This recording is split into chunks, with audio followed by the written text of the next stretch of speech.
How to report flipping a house on your tax return. By the end of this video, you're going to walk away knowing how house flipping is taxed, what forms you need, and how to avoid big mistakes when you file. Flipping houses, you do not want to mess this up. It's not just another side hustle when it comes to flipping houses. Many first-time investors get blindsided by taxes because they report their flips the wrong way. In this video, I'm going to walk you through exactly how to report a flip, what the IRS considers ordinary income versus capital gains, and how to avoid some nasty surprises. Let me start by saying I am a professional real estate investor. I am not a CPA or tax professional. Make sure you seek your tax professional for professional advice. I just know enough to be dangerous, and I'm gonna give you that information right here today. Flipping income is taxed as a business. It's not taxed as capital gains. People get confused because capital gains they think about when they sell a house or sell any large capital investment like stocks or anything that's long-term and large numbers.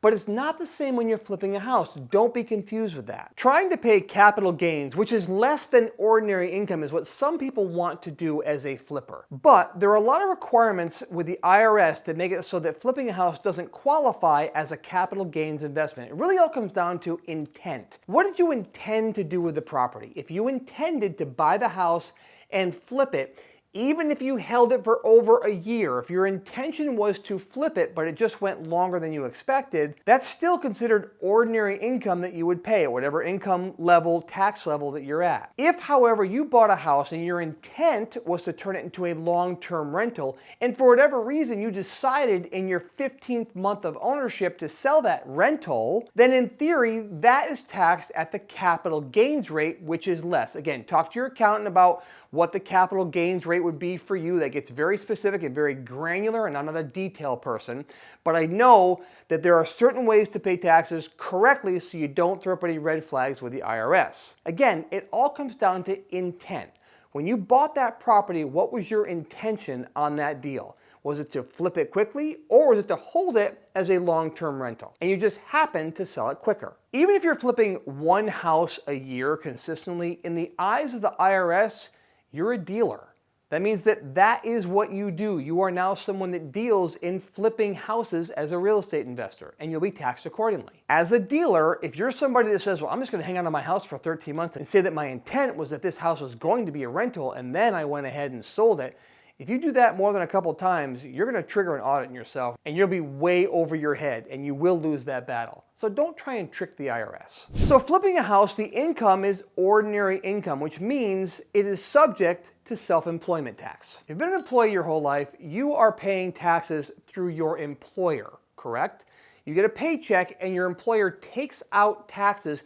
And as an employer, which I am an employer, we actually match a certain portion of your FICA and other taxes, which I don't exactly know what we do, but we match a lot of taxes that go to the government on your behalf. If you are working for yourself, you have to match those taxes yourself. So you're paying double the FICA or the income tax that normally the employer pays, you're gonna pay that yourself. Now, the best way to reduce having to pay self-employment tax is to structure your business through an LLC or a corporation, preferably an LLC. It's a lot simpler. You can learn a lot more about that in the videos that are in our channel, so please make sure and check it out. If you run your business through an LLC, then you'll be able to take a paycheck from the LLC, and those will not be subject to the self-employment tax the way they would if you just ran the business through yourself. So on your actual tax return, your CPA, remember, I am not one, so make sure that you have a great CPA that helps you to itemize on your Schedule C on your tax return.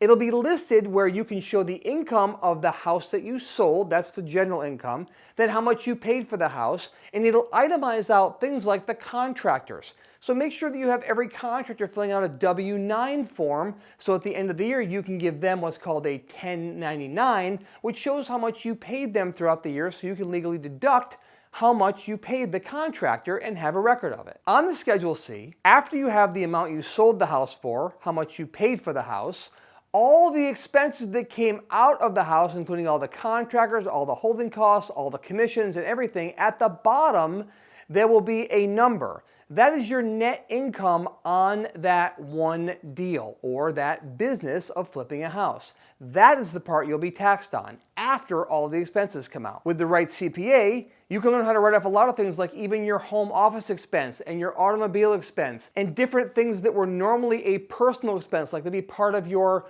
internet at your home or your cell phone. Now that you're using those things for business, you can suddenly start to write off things that normally you were going to pay for anyways. And this is how you start to reduce how much you pay in taxes. Having a side hustle as a real estate investor will give you tremendous tax deductions if you do it correctly. The bottom line is that having an LLC or an S Corp set up to run your business or run your flips through gives you deductions, deductions, deductions. Again, you want to make sure that you legally can deduct as many expenses as humanly possible from your business so that you're not paying tax on the full amount. As a W-2 employee, here's how it usually works. A W-2 employee gets a paycheck with the taxes removed. Then they pay their living expenses out of whatever is left over. As a business owner, meaning you own an LLC or an S Corp and you run your business through there, the income comes in, then you pay your bills, then you pay tax on what's left over. It's a smarter way to deal with taxes as a business professional. As you can imagine, you have to have a good record-keeping system. I don't recommend that you use a shoebox, but if you do, use multiple shoeboxes, okay? Try your best to categorize your expenses. Keep office expenses together. Keep building supplies together. Keep contractor expenses together.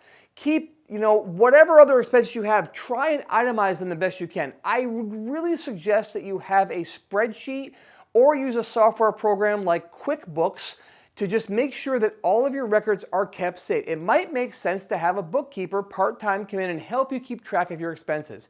If you don't have great records, you'll have no idea how much money you can actually save. By hiring a bookkeeper and professionals, you will actually make more money because they will keep you organized. That way your tax professional can say, oh, here's all the expenses. This person's a professional. I can help you. And by the way, that bookkeeper is also a tax deduction for you.